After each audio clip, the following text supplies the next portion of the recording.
सावित्री को वैसे ही काफ़ी चिंता हो रही थी, क्योंकि उसका पति 11 बजे आने की कहकर अभी तक ट्रक नहीं लेकर आया था।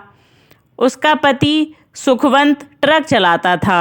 सावित्री को अच्छी तरह पता था कि सुखवंत रात के समय शराब पीकर ट्रक चलाता है, इसलिए उसकी चिंता जायज़ थी। आशंकाओं के बादल उसके मन में घिरने लगे थे। ऊपर से मुन्ने का लगातार रोना भी उसे और ज़्यादा परेशान कर रहा था। सावित्री के पिता ने जब सुखवंत के हाथों में उसका हाथ दिया था, तब सुखवंत इसी घर में अकेला रहता था और किराए की जीप चलाता था। फिर उसने ट्रक चलाना शुरू कर दिया। सावित्री को आज भी वह दिन अच्छी तरह याद है, जब सावित्री के पिता आखिरी बार बेटी दामाद से मिलने आए तो दरवाज़ा सुखवंत ने ही खोला था। अरे आप आइए आइए, इधर से गुजरा था तो सोचा मिलता जाऊं, सावित्री के पिता अंदर आते हुए बोले। सावित्री अपना उभरा हुआ पेट साड़ी के पल्लू से ढकने का असफल प्रयास करते हुए बोली, पिताजी आपकी तबीयत कैसी है अब? मैं ठीक हूँ बेटे सुखवंत, मेरी एक आखिरी विनती मानोगे? पिताजी सुखवंत से मुखातिब होकर बोले। जी कहिए बेटे, ईश्वर की कृपा से तुम अब 2 से 3 होने वाले हो। मैं चाहता हूँ तुम शराब छोड़ दो, नहीं तो तुम्हारे बच्चे पर इसका प्रतिकूल प्रभाव पड़ सकता है। जी मैं कोशिश करूँगा। दृढ़ निश्चय करोगे तो कोशिश सफल जरूर होगी। अच्छा मैं अब चलता हूँ, पिताजी खाट से उठते हुए बोले।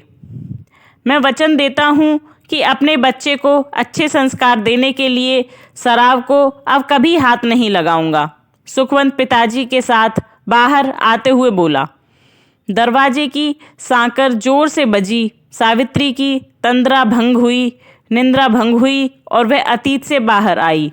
मुन्ना अभी भी रो रहा था। सावित्री ने दरवाज़ा खोला। दरवाजे पर एक पुलिस कांस्टेबल को देखकर वह घबरा गई। हिम्मत करके पूछा, क्या हुआ भाई? ट्रक चालक सुखवंत का घर यही है क्या? कांस्टेबल ने पूछा। जी हाँ यही है, मैं उनकी पत्नी हूँ, सावित्री घबराकर एक बहुत दबे स्वर में बोली। आपके पति का ट्रक नदी में गिर गया। जब वह पुल पार कर रहे थे तो अधिक नशे में होने के कारण ट्रक गिर गया। उनकी लाश थाने में रखी है, सुबह आकर ले जाना, कांस्टेबल इतना कहकर चला गया। हे भगवान, सावित्री जमीन पर पछाड़ खाकर खाने लगी। हाथों की चूड़ियाँ स्वतः ही टूट गईं। इसके बाद वो सावित्री की जिंदगी की दिनचर्या ही बदल गई। दिन भर बड़े लोगों के घर में चौका बर्तन करना और रात को 4-4 घंटे सिलाई करना। जब सावित्री दूसरों के घर चौका बर्तन करने जाती, तब भी मुन्ना उसके साथ ही होता था। गुजरते समय के साथ मुन्ने की परवरिश भी अच्छे ढंग से होने लगी। 22 वर्ष गुजर गए। मुन्ना मुन्ना ना रहा, इंजीनियर मोहन हो गया और सावित्री सिलाई मशीन चलाते चलाते 60 वर्ष की बुढ़िया नजर आने लगी। आज बरसों बाद सावित्री के मन में उमंगें थी, क्योंकि उसका बेटा मोहन शहर से इंजीनियरिंग की डिग्री लेकर आ रहा था। सावित्री ने पूजा की थाली तैयार करके रख ली। बार बार उसकी निगाहें दरवाजे पर ही जा रही थीं। जब किसी का इंतजार हो तो समय भी पहाड़ सा हो जाता है। सावित्री की बेचैनी बढ़ती ही जा रही थी। तभी दरवाजे पर साइकिल रुकी और उसके डाकिया उतरकर एक लिफाफा हाथ में लेता हुआ सावित्री की ओर बढ़कर बोला, आपकी चिट्ठी। डाकिया चला गया। सावित्री हैरानी से लिफाफा देखती रही, फिर उसे खोलकर एक पत्र निकालकर पढ़ने लगी। उसमें लिखा था, पूज्य माँ, चरण स्पर्श।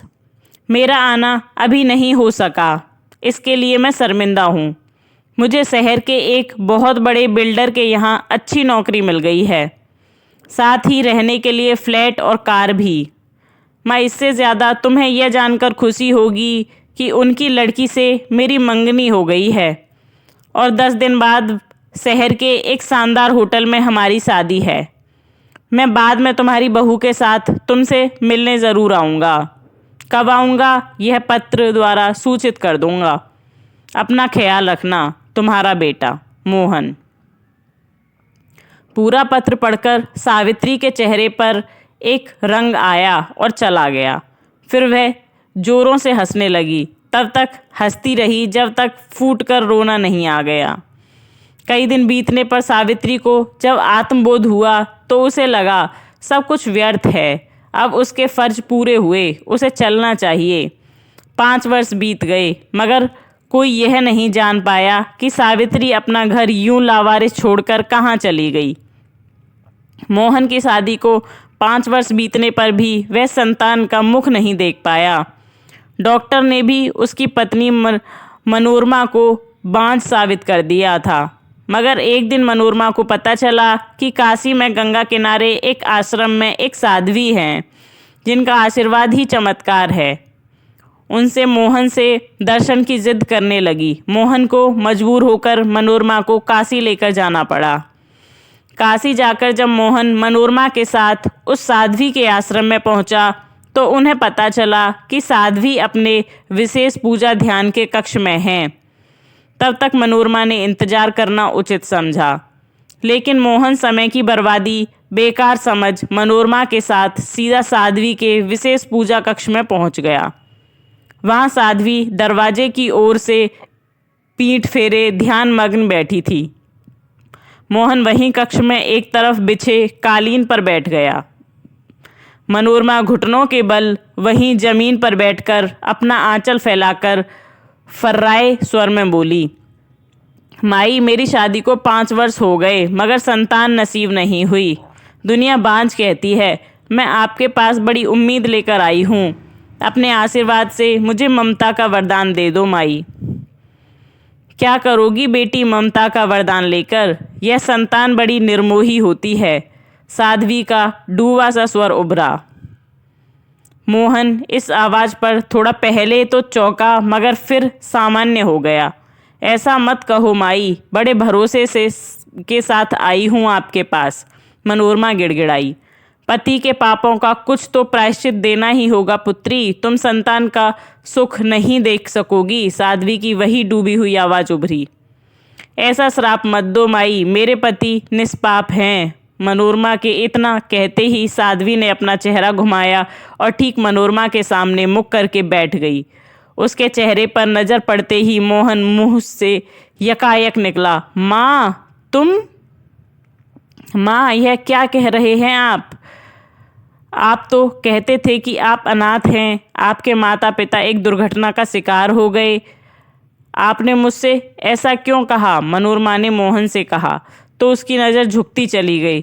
सावित्री फीकी मुस्कान के साथ बोली, तुम माँ को भले ही चेहरे से पहचानो मगर माँ अपने बच्चे को आहट से पहचानती है।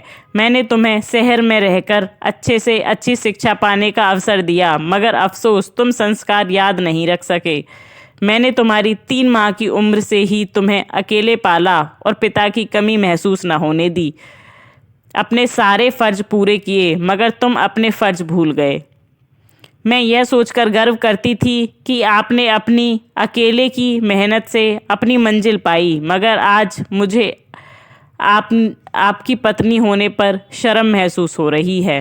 मनोरमा सिसक कर बोली, अब हमारे सत्संग का समय हो चला है। तुम दोनों जा सकते हो। सावित्री खड़ी होते हुए बोली, माँ, मुझे बांझ होने के श्राप से तो मुक्ति देती जाओ। मनोरमा सावित्री के पैर पकड़ते हुए बोली, पुत्री, मैं खुद नहीं जानती मेरे मुंह से यह वचन कैसे और क्यों निकले मगर शायद यही कुदरत का न्याय हो। फिर भी तुम मन में धैर्य धारण कर उसी कुदरत की कृपा की प्रतीक्षा करो जिसने तुम्हें यह श्राप दिया है। सावित्री ऐसा कहकर कक्ष से बाहर निकल गई। अपने पीछे छोड़ गई बिलखती मनोरमा और पश्चाताप के आंसू जो आंखों से निकल रहे थे मोहन और मनोरमा के।